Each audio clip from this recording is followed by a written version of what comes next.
नमस्कार। जय श्री कृष्ण। जय श्री राम। ध्यान में जब कोई व्यक्ति बैठता है तो उसके अंदर जब ये बोला जाता है कि आपकी ईड़ा नाड़ी से सांस चल रही है, पिंगला नाड़ी से श्वास चल रही है, फिर उसके बाद ईड़ा और पिंगला की श्वास धीरे धीरे करके फिर सुषुम्ना नाड़ी में से श्वास चालू हो जाती है। तब उस समय के टाइम पे जो भी व्यक्ति जो सोचता है, जो भी व्यक्ति जो भी बोलता है, वो हो जाता है। और जिसको ध्यान की अवस्था कहते हैं, जिसके अंदर से ईड़ा में से भी नहीं और पिंगला में से भी नहीं और सुषुम्ना नाड़ी से सांस चलती है। जो भी ध्यान के अंदर या योग अभ्यास करते हैं उनको ये बात थोड़ी समझ है।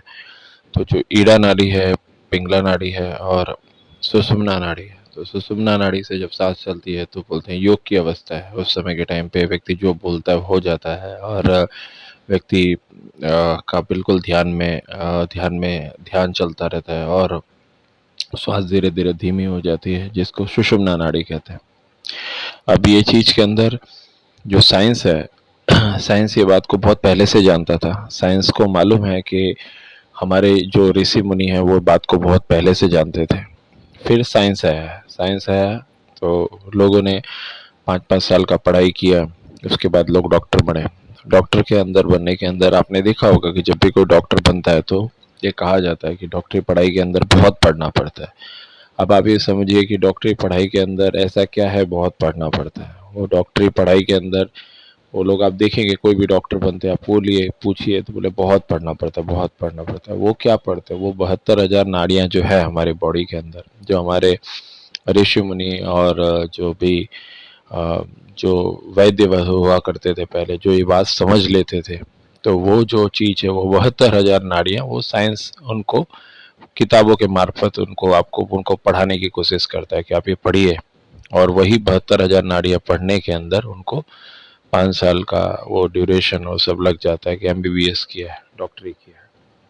क्योंकि 72,000 नाड़ियाँ जब तक वो समझेंगे नहीं तब तक वो डॉक्टर नहीं बन सकते, तब तक वो उसका ट्रीटमेंट नहीं कर सकते। जैसे आज उसके हाथ में कोई प्रॉब्लम हुआ तो पूरा सब समझेंगे कि हाथ में इधर कट करने से क्या प्रभाव पड़ेगा, उधर कट करने से क्या प्रभाव पड़ेगा। ये सब उनको डॉक्टरी में उनको सिखाया जाता है। हमारे प्राचीन के जो ऋषि मुनि थे वो लोगों को ये सब चीज़ पहले ही मालूम था। वो लोगों को मालूम था कि ये 72,000 नाड़ियाँ होती है, इसको कैसे काम किया जाता है। हमारा पूरा शरीर के बारे में उनको पूरी की पूरी जानकारी थी। इसलिए हमारा जो मॉडर्न साइंस है उससे वो चीज़ बहुत आगे था। वो आप समझिए कि कितने ही 70-80 साल के वैद्य होते हैं, आप देखेंगे कि वो ऐसे ही आपको देख के, आपका हाथ का नाड़ी देख के, आपका जुबान देख के वो समझ जाते हैं कि नहीं, मतलब आपको ये दवाई देनी है और वो दवाई आपको सूट भी करती है। ठीक है।